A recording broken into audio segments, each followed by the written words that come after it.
ঝাল ঝাল লাল লাল হাঁসের মাংস ভুনা রেসিপি নিয়ে চলে আসলাম। হ্যালো বিউটিফুল পিপল, আসসালামু আলাইকুম। সবাই কেমন আছেন? আশা করি যে যেখানে আছেন ভালো আছেন এবং সুস্থ আছেন। আমি আলহামদুলিল্লাহ ভালো আছি। তা আমি নাহার অ্যান্ড রাজুর রান্নাঘর পেজ থেকে সবাইকে স্বাগতম। এক যুগ পরে চলে এসেছি কিন্তু একটা লং ভিডিও নিয়ে। তা আশা করি আপনারা আমার সাথে থেকে ভিডিওটা উপভোগ করবেন। তো চলুন সাথে থাকুন।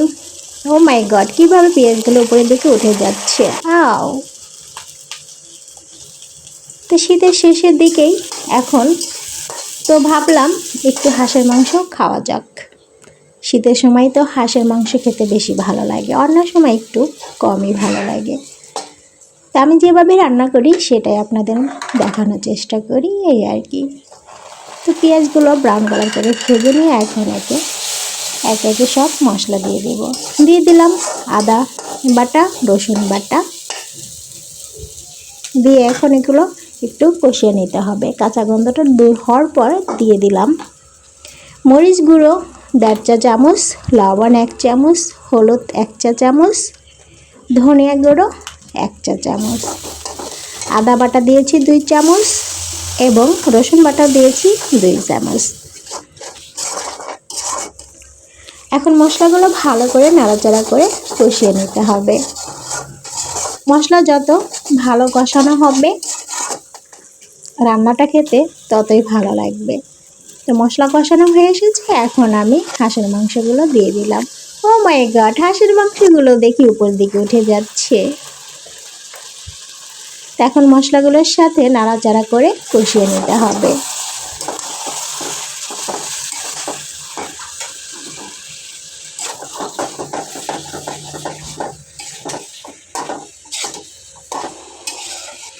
এখন নাড়াচাড়া করা হয়েছে, এখন একটু কষিয়ে নেব। ঢাকনাটা ঢেকে দিলাম। মাংস থেকে পানি উঠে এসেছে, পানিটা শুকানো অবধি কষিয়ে নিতে হবে।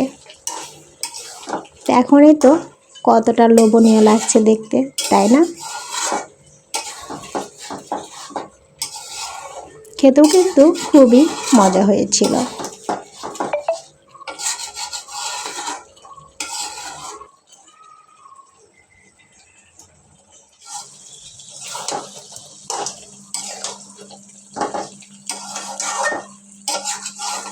পানিটা শুকিয়ে এসেছে, মাংসটাও মোটামুটি কষানো হয়ে এসেছে। এ পর্যায়ে দিয়ে দেব কিন্তু আলু। আজকে রান্নায় আমি আলু ব্যবহার করেছি।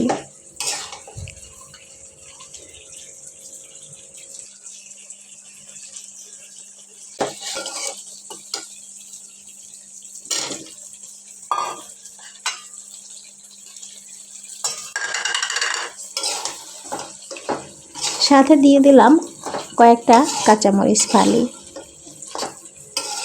আলু দিয়ে আবার একটু কষিয়ে নিতে হবে।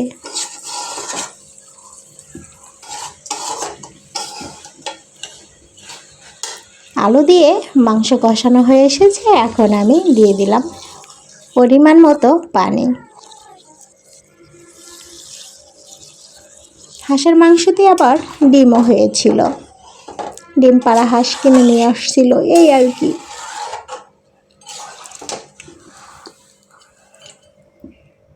এখন উপর দিয়ে একটু ডিমগুলো দিয়ে দিব। এই ডিমগুলো খেতে কিন্তু আমার খুবই ভালো লাগে।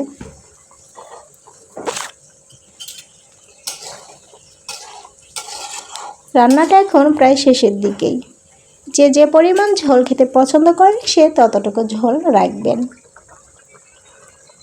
তে পর্যায়ে আমি জিরা গুঁড়ো, গরম মশলা গুঁড়ো আর আস্ত ধনিয়া গুঁড়ো মিক্স করে করেছিলাম মশলাগুলো, এখন সেটা উপর দিয়ে দিলাম।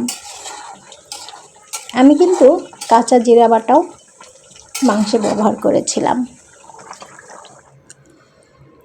তো আমার রান্না কিন্তু শেষ। তা আপনারা ভালো থাকবেন, সুস্থ থাকবেন। আর আমার ভিডিও ভালো লাগলে লাইক, কমেন্ট এবং শেয়ার দিয়ে সবাই পাশে থাকবেন। ধন্যবাদ সবাইকে।